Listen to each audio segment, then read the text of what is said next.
Hello there, dear.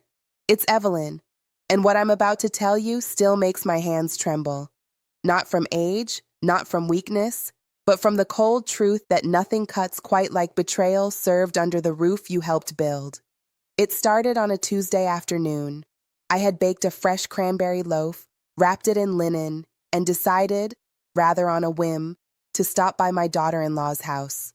Nothing dramatic, no grand plans, just a soft visit, a kind gesture from a mother-in-law who still believed that warmth might heal whatever awkward distance had settled between us. They had invited me before, though less and less lately. I told myself it was just the busyness of life. Still, I missed them. I missed him, my son. So I pulled on my coat, tied my scarf, and stepped out into the December chill. I didn't even knock at first. Their street was quiet, Christmas wreaths hanging from neighbors' porches, a softness in the air that made me feel nostalgic.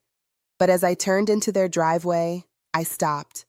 There it was, his car, not my son's, my husband's, the same dented fender, the same veteran bumper sticker, the same dust pattern on the rear window I had wiped 100 times.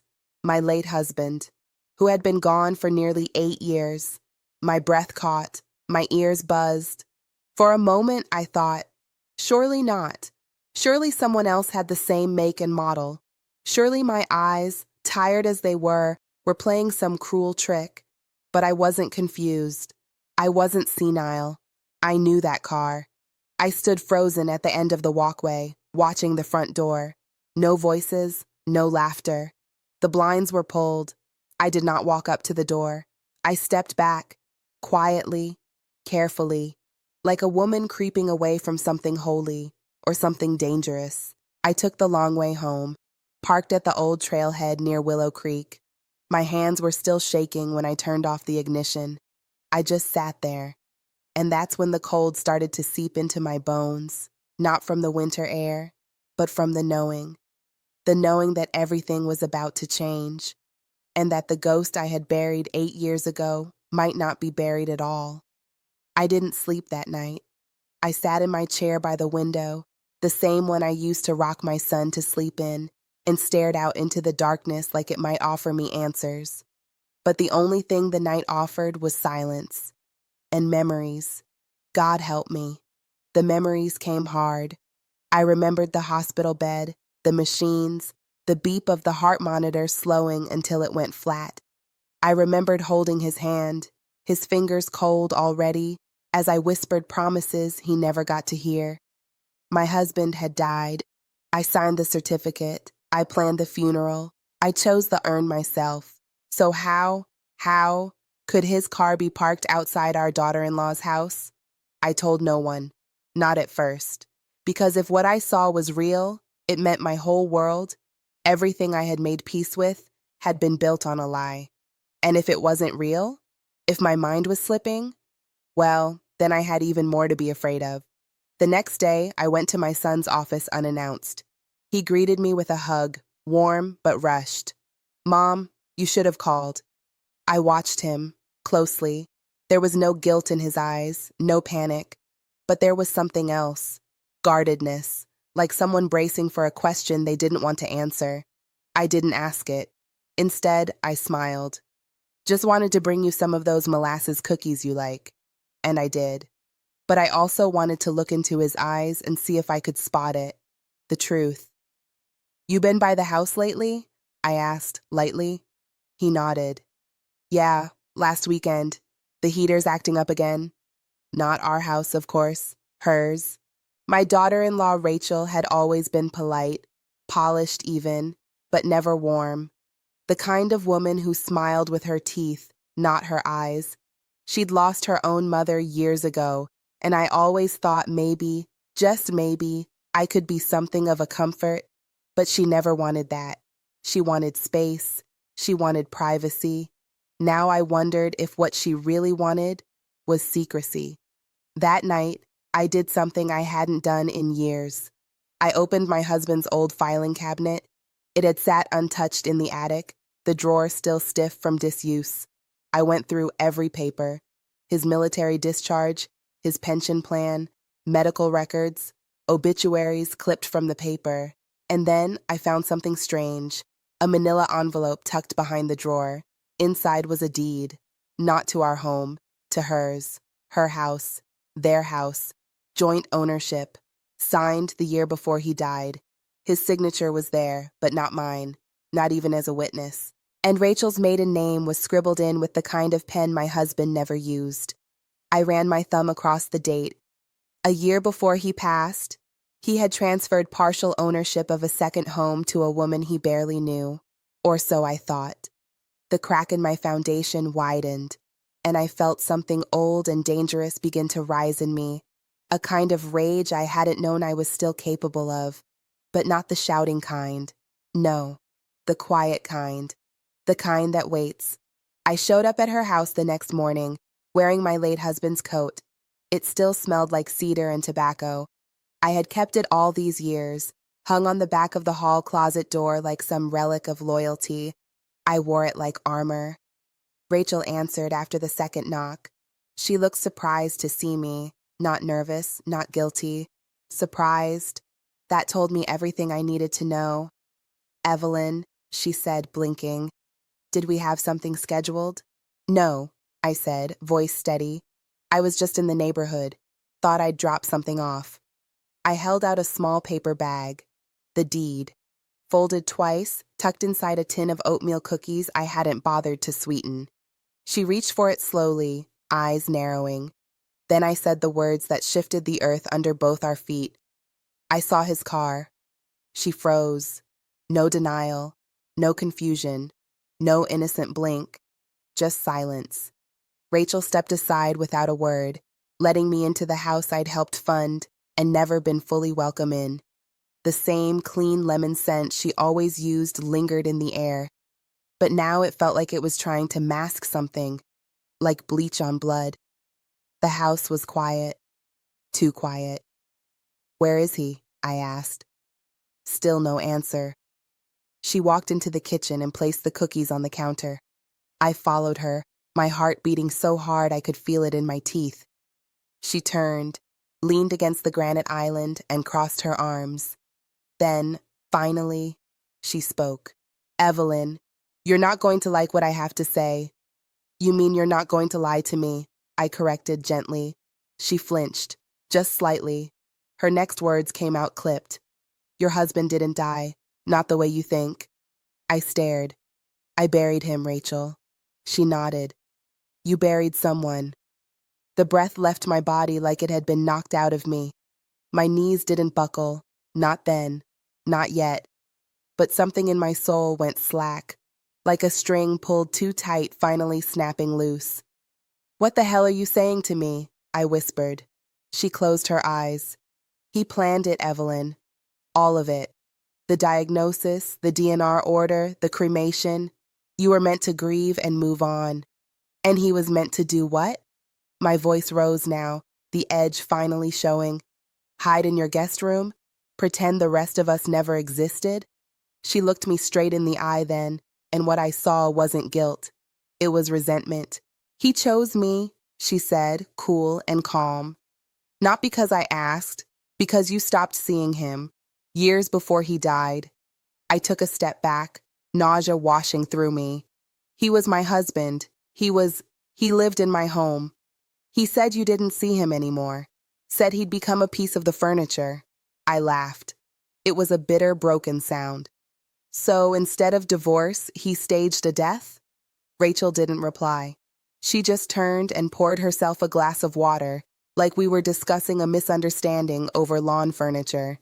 "He's not well," she said finally, and there was a flicker of concern behind her clipped tone. "He's here, but he's not the same. You should know that." My mouth was dry. I reached out, bracing myself on the back of a chair. "Where is he?" Rachel looked down. "He's in the back room. He doesn't know you're here." I moved past her, my body trembling, into the hall. The walls were bare except for a framed photo of her and my son on the beach. No sign of him. When I reached the guest room door, I didn't knock. I just opened it. The man inside was sitting in a recliner, a blanket over his lap, a book in his hands. The light caught the edge of his hair, now more white than silver, a glass of water on the side table. He didn't look up, but my legs knew that body, that profile, that man. And I whispered the name I hadn't spoken aloud in nearly a decade. Thomas? He looked up, and I saw the truth settle in his eyes like a storm rolling across the ocean. He knew he'd been found. He didn't speak right away, just looked at me like he was staring down a memory he never expected to see walk through the door. And for a long moment, neither of us said a word. We just stood there, the air between us thick with the ghosts of 8 years, 8 long years. I stepped into the room, closed the door behind me, and my hand lingered on the knob, like maybe if I didn't let go, I could pretend this wasn't real. But it was. He was. He looked smaller than I remembered, not in body, but in presence. The man who used to fill up a room with that slow, steady confidence now seemed like a shadow of himself, a shell. But his eyes, oh, those eyes, they were still the same, still sharp, still watching, still weighing every moment before committing to it. I crossed my arms over my chest. You gonna speak, or should I go get the urn? His lips twitched, not a smile, something darker. You always were the sharpest one in the room. I buried you, Thomas. He nodded once. I know. I stared at him, my voice shaking now. Do you? Do you really know what it did to me? What it did to your son? To your life? He sighed. I wasn't living a life, Evelyn.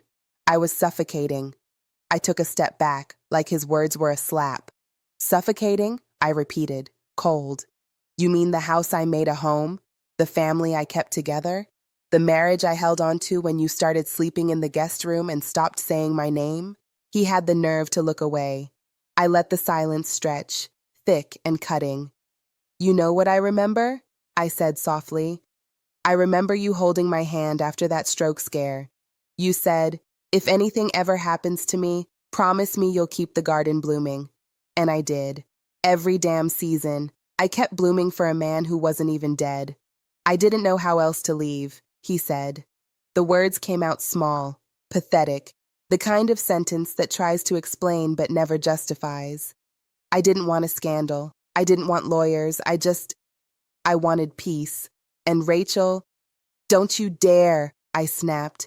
Don't you dare drag my daughter-in-law into this like she's your savior. You planned this. You signed the papers. You faked the cremation. He winced. I left instructions with someone I trusted and lied to every person who ever loved you. He didn't argue that, didn't deny it, and I felt something crack inside me, not grief, not even anger, disgust. You let me cry over a ghost, I whispered. You let me hold your son as he sobbed into my arms. You let me give a eulogy at a funeral that you watched from a distance, didn't you? He didn't answer, but he didn't have to. I saw it on his face. The shame, the pitiful, self-serving shame of a man who convinced himself it was okay to destroy his family in the name of his own comfort. Do you want to know the worst part, Thomas? I said, my voice breaking. For years, I thought I had done something wrong. I thought you stopped loving me because I failed you. I cooked, I cleaned, I carried your burdens. And still, I wasn't enough. I blamed myself. A tear slipped down my cheek. I didn't wipe it away. But it wasn't me, it was you. He finally looked up, and there it was, something close to remorse. Maybe, but it was too late. Why now? I asked. Why hide for so long? Why here? With her? His eyes flicked to the door. She knew before the end. She helped me set things up. She thought you'd be better off without me. My jaw clenched. You don't get to decide that. You don't get to rewrite the end of our story and pretend you died a noble man. A long, thick silence filled the room, and then he asked, barely above a whisper, so what happens now? I stepped back toward the door. I don't know, I said, but I'm done keeping your secret. I walked out of that room with my spine straight and my fists clenched. Rachel was in the kitchen, pretending to organize a drawer that didn't need organizing. When she looked up and saw my face, she froze. "You knew," I said, each word like a stone thrown through a stained glass window. "You knew for years." She didn't deny it. She didn't even flinch. "I did," she said, setting down a packet of takeout menus with trembling fingers. "He was sick, Evelyn, not just physically, emotionally, mentally. He wasn't—" "Right. Oh, don't you dare dress this up as an illness," I snapped. "This wasn't dementia. This wasn't trauma. This was cowardice." Rachel's shoulders stiffened. "He came to me, not the other way around. He said you hadn't touched him in 3 years. Said you talked to the garden more than him. Said you treated him like a fixture."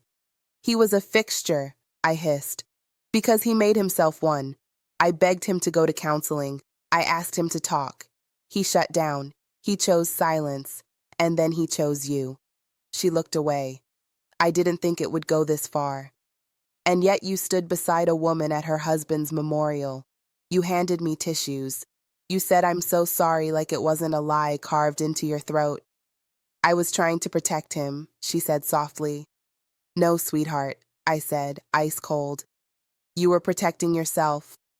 I didn't shout. I didn't throw things. I just picked up my purse from the hallway table, the same table I bought them when they moved in, and opened the front door.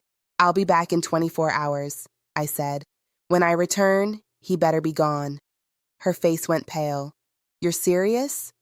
"Dead serious," I said, the irony bitter on my tongue. "You tell him to find somewhere else to rot in his regrets. Because if he's still here tomorrow, I'm calling the police and the press, and I will not be painted as the grieving fool who lived like a widow while her husband played house 2 miles away." Rachel started to cry then. Real tears, but they did nothing for me. "I loved him," she whispered. I turned back to her slowly. "Then you should have convinced him to leave with honesty, not with a casket and forged documents." I stepped outside into the sunlight.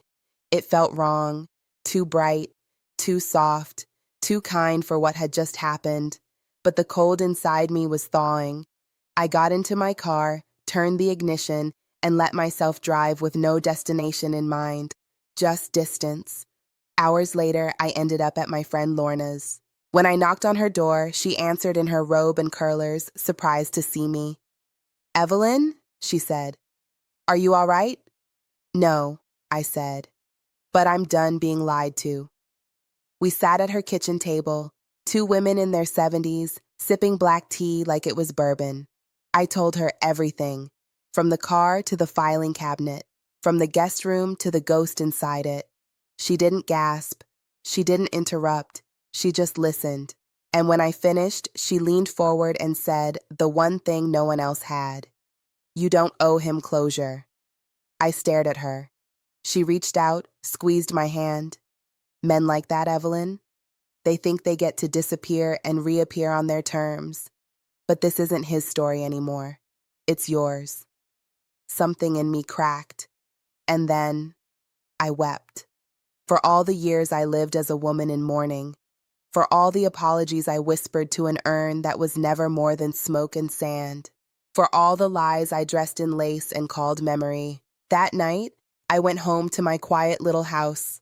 I opened every window. I let the cold air in.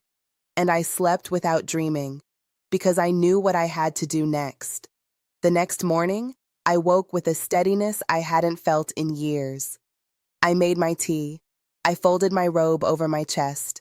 I opened the newspaper and didn't read a word of it, just held the ritual like armor, a habit of normalcy on the day I planned to reclaim my life. At noon, I returned to their house. I didn't knock this time. I walked straight to the front door, rang the bell once, and waited. The air was different. That quiet, heavy kind of hush that only follows deep regret or a sudden storm. Rachel opened the door. She looked wrecked, hair-pinned, face pale. Her mouth opened as if to speak, but I held up a hand. "Is he here?" I asked. She shook her head. "He left at dawn." "Where?" She shrugged. "Didn't say. just packed a single bag. He said to tell you he was sorry. I don't need sorry, I said. I need peace. She nodded slowly, like someone accepting a punishment she'd known was coming for a long time. I stepped past her, not to stay, not to talk, but to walk through that house one final time. I went down the hallway, past the linen closet, to the guest room. The bed was stripped, the recliner gone. The air felt hollow, like it was still catching its breath, and I let myself stand there, just for a minute. In that empty space where a coward had hidden from the truth, I didn't cry. Not anymore. I turned back, met Rachel in the living room. She looked like she wanted to say something, beg for forgiveness maybe, or make me understand. But I didn't need any more words, so I said the only thing I could. I hope you find what you were looking for. And then I left. No goodbyes, no look back. I went home, put the kettle on. Later that evening, I pulled down the box from the top of my closet, the one I'd kept locked since the funeral.